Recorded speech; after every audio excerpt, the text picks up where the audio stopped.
Well, it is just past 1500 hours GMT, and you are watching Al Jazeera's special coverage of ongoing negotiations between the United States and Iran. All of it is happening here in central Switzerland, on top of the mountain right behind me. On the other side of Lake Lucerne, those two buildings you see, that's the venue for the talks. They're taking place here in Burgenstock. And these are high-level talks mediated by Pakistan and Qatar. Vice President JD Vance is leading the U.S. team. Special Envoy Steve Witkoff and President Trump's son-in-law, Jared Kushner, are there as well. The Iranian delegation is also here, but did not take part in the photo opportunity with the U.S. team and the mediators just a short while ago. Now, Parliament Speaker for Iran, Mohammad Bagher, Ghalibaf, and Foreign Minister Abbas are leading that delegation. There had been uncertainty about the talks in the days after the U.S. and Iran signed a Memorandum of Understanding on ending the war. On Saturday, Iran accused the U.S. of breaching the terms of the agreement, citing Israel's bombardment in southern Lebanon as the reason. The agreement calls for the fighting to stop on all fronts, and that includes in Lebanon. A short while ago, we heard from the U.S. Vice President JD Vance as he kicked off the most difficult part of these negotiations, and that is the four-way meeting that is expected between the Americans and the Iranians. Here's what he had to say. What today really represents is the beginning of a technical negotiation that's not going to solve every disagreement, but is going to allow us to sit together as teams for the first time really in history to figure out what matters most to the respective parties, to settle those issues, to solve those issues, and get to a better tomorrow. The reason why the political leadership of the respective countries is here is because we wanted to, first of all, set up the structure for these technical negotiations, and second of all, make sure that our teams have our full support and know they can always call on us to break through any barriers. This meeting, how historic is that event and how significant is that agreement, not only on the security of the region, but also for the security of the world and for the global economy. What we have done and what we have achieved, we wouldn't achieve it without the dedication and the hard work that was done by you, Mr. Vice President, and Mr. Steve Witkoff and Jared Kushner, Prime Minister and Field Marshal, and also on the Iranian side, Dr. Ghalibaf and Dr. Araghchi. I would like to thank all of you for your leadership. Well, we are live on all of this with our correspondents from the United States and across the Middle East, and of course right here in Switzerland. Patty Culhane is in Washington, D.C. Nida Ibrahim is in Ramallah in the occupied West Bank. Tawhid Asadi is navigating on the waters of the Strait of Hormuz. We'll go to him a little later. Al-Migdad Al-Ruhaid is in the Iranian capital, Tehran. Our diplomatic editor, James Bays, also right here in Burgenstock with us. First, though, we start with Al Jazeera's Osama bin Javed, who is live at the event where the summit and the negotiations are taking place. Osama, what's the latest you can tell us? Well, we know now that this is going to be choreographed into multiple sessions themed around the major sticking points. The first session was on Lebanon, and now there is going to be a session on the Strait of Hormuz, and there's going to be a third session on the nuclear issue and sanctions in Iran. And that is from inside the room where these talks are taking place. We've spoken to a number of sources. As the meeting began, I was in the room. I saw the Iranian foreign minister come in, speak to the Qatari Prime Minister, and then walk out. And then there was the media talk that you just aired. And as soon as journalists were cleared of the room, the Iranian delegation came back inside. So it appears that the Iranians did not want to appear in front of the media. But this is, so far what we've heard is that the talks are carrying on in a constructive atmosphere, despite all the tweets that you've seen in the last hour or so from the US President. It is the first day, the first step towards this high-profile meetings. We believe that today meetings will conclude after these sessions. They are expected to go later in the evening because all of these issues require a lot of back and forth. The first session is over, but all the four teams are back into their rooms, and they are going to continue throughout the day during these sessions. What we've been told by various sources that this issue of Israel attacking Lebanon is paramount for Iran, and it wants to see commitment for commitment, and that is why they're sitting in the room, and they want the US to assure them that what they say is going to be implemented on the ground. Osama, walk us through how the mediation is working here. I mean, there is such a big gap between the Americans and the Iranians, and they have trying to help facilitate two countries, Pakistan and Qatar, that are talking to both sides. How is that facilitation actually taking place in practice? Well, let's take a step back. The Pakistanis have the backing of the Saudis, the Turks, and the Egyptians. This is the Quad that you just saw meet yesterday in the foreign ministers format. And then this is a two-way path that this negotiation has continued, where the Qataris have played this crucial role of sitting in Tehran, making sure that the Iranians have faith in this process, and the Pakistanis also flying their interior minister to Tehran and then bringing the Iranians back to the table. There is a huge gap. There's a big deficit of trust in that room, is what I've been told. The talks that began, there was an initial comments that were made by each side, and they're now getting into the nitty-gritty of what is going to be the way forward. The role of the mediators is to try and pull them back every single time there's a dispute that it appears that is going to be a breaking point, and that's why they both need to be physically in that room. What we've been also hearing from sources who are close to the negotiations is that the biggest impediment to peace, I've been told, is the state of Israel, which is carrying on with its strikes in Lebanon, although there's been a lull in the last few hours because of these talks that are happening. But you've been hearing the statements from the state of Israel that it is going to continue to occupy parts of Lebanon. It is going to continue to carry out strikes against what it calls terrorists. And that is why the Iranians are telling the Americans, this is a 14-point agreement. Your vice president and your president have signed it. This is the first point that we agreed upon, that we are going to respect each other's territorial integrity and sovereignty, and Lebanon is key to that. And unless that happens, everything else, whether it's the nuclear issue, whether it's the assets being unfrozen, or the Strait of Hormuz, take a back seat, because if you can't go past point number one, what happens to the other 13 points? Osama bin Javed reporting from Burgenstock, the site where this summit, where these talks are happening right now in central Switzerland. Osama, thank you very much. Patty Culhane is in Washington, D.C. Patty, the U.S. president, I mean, I know it's earlier in the day where you are, U.S. time. The U.S. president has been writing and speaking about what's happening here and about Iran. What did he say?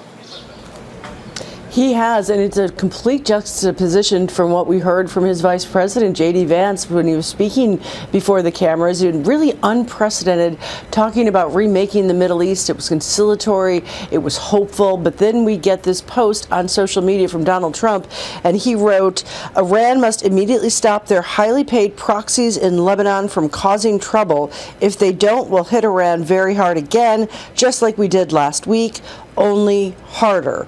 And that, again, is a different tone from even the U.S. president in the last couple of days. He has been very critical of Israel, telling them that they're being overly violent, saying you don't have to take down an entire apartment building just to go after one person.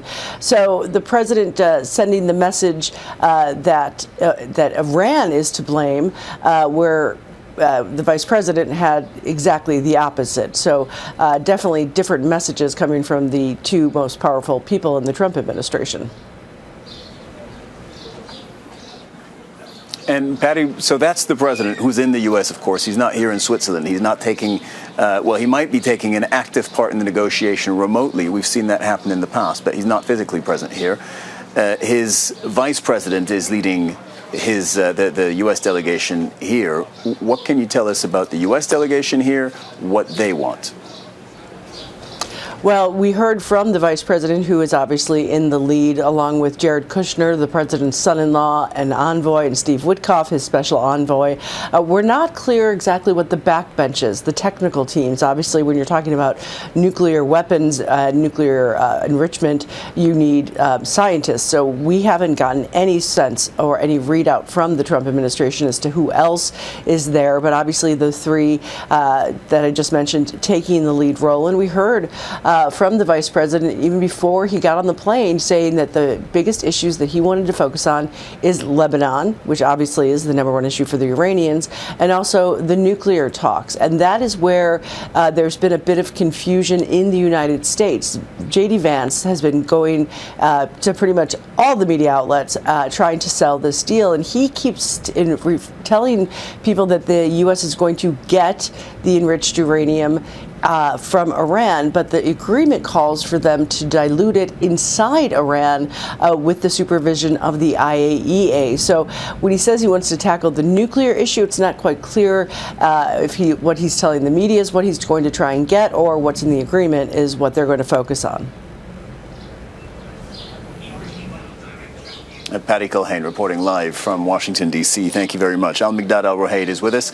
Al-Miqdad, you're in the Iranian capital. You're in Tehran. What can you tell us about what the Iranian delegation wants? I would preface this by letting our viewers know, reminding our viewers that the Iranians came here and said they would stay for one day. That is right, Cyril. What we can say from the Iranian capital is that Iranian officials has been saying many times that this is just the beginning of a much more complicated phase. We've known this just a signing of a memorandum of understanding to cease hostilities here in the region, and now they are speaking about implementations via the mutual compliance between the two adversaries and the implementation of very detail of that MOU. We have seen there's many questions being asked here in the Iranian capital for time being. First of all is that will Israel Israel army will stop military operations in Lebanon? This is the very beginning for Iranian to ask United States, and also blaming the United States for not accusing or not holding the Israeli army for occupying or striking the southern Lebanon. And the second question about the naval restrictions, about the situation in the naval blockade, and also the situation of the Strait of Hormuz is linked to each other. Now we've seen the first measure before this high-level delegations from the Iranian travel to Switzerland to this such of high talks, such of historic talks between the United States and Iranian. They implement a closure of their ports here, of the strategic corridor. And the third question for them, the frozen assets, which has been demanded at the very step to be proceed with the memorandum of understanding to be implemented on the ground. They desperate for their Iranian frozen assets abroad. This is also been asked here between officials, between a spokesman of the foreign ministry, and also the oil waivers is actually being issued from the Americans, because we know that Iranian depend on that oil exports. It's actually integral part of their economy. So there has been many questions for that memorandum of understanding. But what is optimism right now? There's a talks right now. They are engaging in heavy talks with their adversaries. So we are waiting right now to see the demonstration of that on the ground. Al-Miqdad Al-Ruhaid reporting from the Iranian capital, Tehran, live. Thank you very much, Al-Miqdad. And now what the Iranians, as Al-Miqdad was just reporting, what the Iranians have said they want is the implementation of the agreement that they already have with the United States. It is this two-page document signed by U.S. President Trump and by Iranian President Masoud Pezeshkian. Paragraph 1, it's one of the 14 paragraphs. Paragraph 1 says that there is to be no more fighting, not just between the U.S. and Iran, but between also their regional allies. That means Israel and Hezbollah. And we know that over the last 2.5 days, there has been repeated Israeli bombardment of southern Lebanon. There have also been Hezbollah rockets and attacks, rockets towards Israeli military positions in Lebanon. Dozens of people have been killed in southern Lebanon. Iran is insisting that has to end. We're going to Nida Ibrahim, who's in Ramallah in the occupied West Bank. Nida, what is Israel saying about its military actions in southern Lebanon, and whether it considers itself bound by this document? Well, in the past few days, we kept hearing Israeli fears of what they call the early and premature withdrawal from southern Lebanon, saying that they would continue working against threats. Now, just a few minutes ago, we heard from Prime Minister Benjamin Netanyahu, who was attending a ceremony to commemorate his late brother. And he says that we achieved large and big achievements and we will not abandon them. We will stay in the so-called security zone in southern Lebanon so long as that's needed to support the residents of the north of Israel and the residents of Israel as a whole.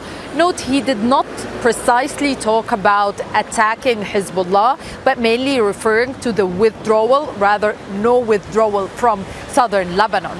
But just in the past 2 hours, we've also heard from Israel's defense minister, Israel Katz, who has been saying that Israel will remain in this area and will continue working against threats from Hezbollah. Now, this point has been picked up by many military analysts, saying that he's trying to talk to his audience in a way to reassure them. But what these analysts are saying is most important is what Katz is not saying, which is he will be focusing on threats against soldiers in southern Lebanon rather than starting offensives against Hezbollah. So basically, these military analysts saying that it's only allowed for the Israelis to attack a Hezbollah operative or someone who's coming close to the troops there, but rather not being able to do more than that. This restraint might be happening, but not publicly announced by the Israelis. And according to certain officials telling Channel 12, they believe that the American pressure on the Netanyahu government is the reason why the Israelis are trying to minimize their attacks on southern Lebanon as well as on other areas, while they continue to lobby and to talk about the need to stay in southern Lebanon. We've been hearing over the past few days fears, alarm inside Israel, fearing that they would be forced to withdraw their troops from southern Lebanon. That's why we're hearing a lot of emphasis on the fact that Israel is not withdrawing. Nida Ibrahim reporting from Ramallah in the occupied West Bank. Nida, thank you very much. Before I turn to our diplomatic correspondent, I'm going to run through for our viewers who is actually on that mountain top right there running these talks, the Iranians, the Americans, and the mediators. So for Pakistan's Prime Minister Shehbaz Sharif, he is leading one of the two mediation teams. He's joined by Army Chief of Staff Asim Munir and the Interior Minister of Pakistan, Mohsin Naqvi. U.S. Vice President JD Vance is attending those talks, of course, alongside Special Envoy Steve Witkoff. President Trump's son-in-law and advisor, Jared Kushner, is also there. We saw him earlier. Iran is being represented by Parliament Speaker Mohammad Bagher Ghalibaf, who leads the delegation. Foreign Minister Abbas Araghchi also there, and Foreign Ministry spokesperson Ismail Bagher also there. And representing Qatar, which is also mediating the talks, is Prime Minister and Foreign Minister Mohammed bin Abdul Rahman Al Thani. So James Bays, our diplomatic editor, is on set with us. Hold on, actually, I'm being told that our correspondent who is currently navigating on the waters of the Strait of Hormuz is with us. Now, we are aware that we are battling communication issues. Remember what we are trying to do. We are trying to bring you a live report from these waters, the Strait of Hormuz, a vital energy choke point for the world. Iran just yesterday said that they had closed it off to commercial traffic. Tawhid is there now. Tawhid, what can you report?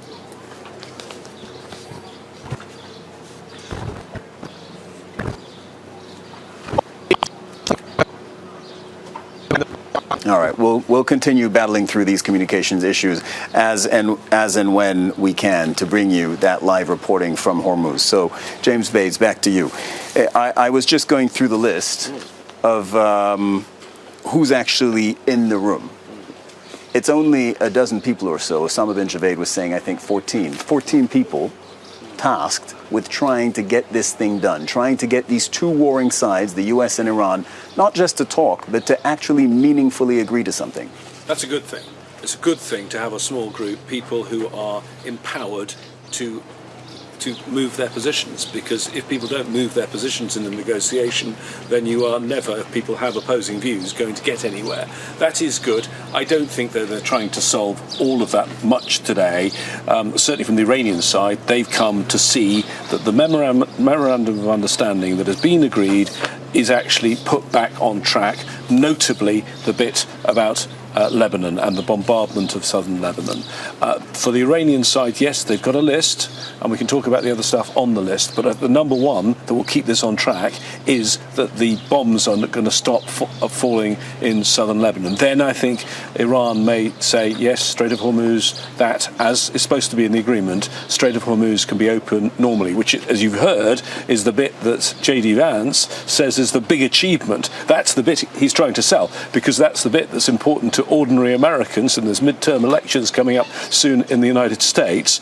Ordinary Americans care about gas prices, the price of petrol for the normal US citizens. So that's why he talks about that every single time, because he clearly is communicating to the world, but always with a US politician communicating to US citizens, and in this case US voters, number one. Well, I'm glad you mentioned that, because that is perhaps why JD Vance started his very short public address the way he did. He essentially framed the US as having already achieved its goals. He said the Strait of Hormuz is opening, that's what we wanted, and we have ended the Iranian nuclear program.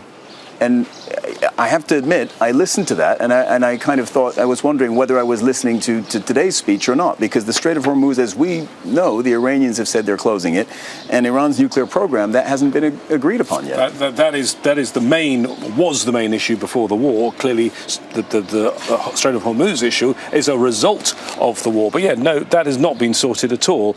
I think the Vice President, in some ways, because the nature of the job, has to follow the song sheet of the President. Now, that's actually what the President has been saying in recent days, and what he was saying in some of the things he said, particularly at the G7. This is a wonderful agreement. We've made real progress, very, very positive, suggesting that it's a deal done. That's not the President, though. While JD Vance is here, the President back in Washington, D.C. seems to be singing a different song today.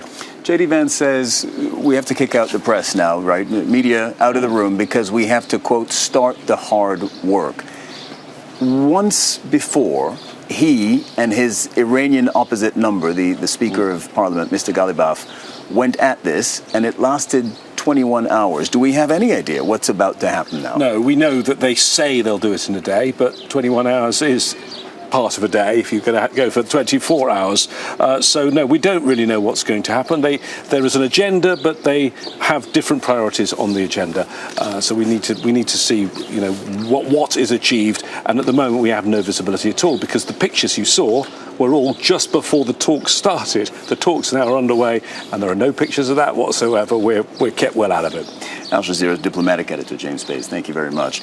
Turning now to Abdullah Bandar El-Etaibi, who joins us from the Qatari capital, Doha. You're an assistant professor in international affairs at Qatar University. Professor El-Etaibi, how do you see the role of Qatar as a mediator here? How can they facilitate between Iran, who, by the way, geographically is their neighbor, and between the United States, whose military base they host? Well, there are a lot of complexities here when it comes to the mediation efforts that Qatar and Pakistan are trying to conduct in order to find to reach a final agreement between the U.S. and Iran. It's one of the, maybe this is the second time for Qatar to be involved in a mediation while being part of the conflict that has its basically its interest being hurt so bad. Last year with Iran following the 12-day war, and now again after this war, this is the same situation. This is number one. Also, another problem for the mediators, I think it's the complexity of many stakeholders within the conflict itself. We talk about Hezbollah, we talk about Israel, we talk about other regional countries that are actually had a lot of bad influence, and due to the Iranian attacks, and also due to the closure of the Strait of Hormuz. Therefore, I think it's a big, difficult step for the mediators, especially on day one today, when we witnessed the Iranian delegations refusing to enter the room where the media was there. So it's not about only negotiating a deal, it's about negotiating how they look. for the internal audience and also for the world. And this is, I think, the biggest thing for mediators to settle down at the beginning in order to have kind of smooth negotiations for the next 60 days. Professor Al-Taibi, is Qatar only playing a mediating role here, or is Qatar to some extent also a negotiating party? Hear me out. The Memorandum of Understanding agreed by the U.S. and Iran, there are several key provisions in there that require discussions with Gulf countries. And of course, Qatar is one of the leading Gulf countries. I'll give you an example, the Strait of Hormuz. One of the articles in the Memorandum of Understanding says that after a 60-day period, the administration of the Strait of Hormuz must be decided by agreement, not just between Iran and Oman, but also with Gulf countries. That's just one example of Gulf involvement in the future of the region. So isn't Qatar also to some extent negotiating? Well, I think to some extent, because at the end of the day, Qatar has its own interests that are being hurt so bad by this war. Therefore, I think it's very important to have discussions on a lot of issues, not only the nuclear issue. Therefore, I think the Ministry of Foreign Affairs statements today of Qatar mentioned that creating teams. And this is important to have technical, specialized or experts teams and follow-up teams as well. These teams will be very important for the nuclear issue, as it is the main issue and main concern for the United States, but also to other issues. We talk about the Strait of Hormuz as one of the major issues for the regional countries. Also, the issue of the regional security and all other issues are very important. Therefore, I think Qatar's role has been a facilitator for days to help the Pakistani mediator. Now Qatar is stepping up its role by being one of the mediators with Pakistan. And moving forward, I think it will be more discussions will be held between Iran and the regional countries. And I think Qatar will be one of the countries leading these discussions. And this is quite important for Qatar, as it is not only part of the negotiations, but it's also part of the regional countries. And this has to do with the regional dynamics. This is not a negotiations related to the nuclear issue. It is bigger than that. And the closure of the Strait of Hormuz yesterday just reflects that. Iran is saying Hormuz for Lebanon. Therefore, it's about the regional dynamics. It's not only about the nuclear issue. Therefore, I think the region needs to be part of this, and also the main conflicting parties, the US and Iran. And just if we look at the dynamics at the moment, we're seeing a ministerial meeting in Cairo with Egypt, Pakistan, Saudis, and Pakistanis. Tomorrow we're having in Jordan, Amman, there is also a meeting between among the foreign ministers of the Arab states. Therefore, I think there are a lot of coordination, and countries know that it's not only about the US and Iran. It has to be on a lot of other things, since the whole region has been influenced by the conflict. Yeah, all the talks that are going on right now are affecting, as you point out, not just the bilateral relationship between the U.S. and Iran, but indeed the future of the entire region. Professor Abdullah Bandar Al-Taibi joining us this hour from Doha. Always grateful for your perspective. Thank you very much. Joining us now, with us, is Matthew Bryza, former Deputy Assistant Secretary of State for European and Eurasian Affairs in the U.S. State Department. You're also former U.S. Ambassador. What do you make of these talks, the way they're happening so far? And granted, there's not a whole lot that we know about what's going on behind closed doors, but we know the setup and we know who's having the conversations. Right. Well, I think it's important that the vice president is here. As we mentioned a couple hours ago, traditionally, you don't get the principal involved in a negotiation until you're close to the end. And as you were reporting earlier, just a moment ago, it seems that Vice President Vance is already talking about the U.S. having sort of ended the conflict on its terms, whereas the Iranian side, which didn't show up to be seen at the opening press conference, is essentially saying, no, the talks haven't even begun in earnest yet until you begin implementing. So I think it's really good that you've got this top-level political person there in the form of Vice President Vance, but I also think it's really important that you get the economic and nuclear technical people involved as well. Maybe they're behind the scenes somewhere, but it doesn't seem like it. What do these kinds of talks look like? I mean, when you close the doors, when there are no cameras, and when you have reasonable confidence that nothing's going to leak, and whatever you say or do, it won't get out there in the public. What does that begin to look like? Right.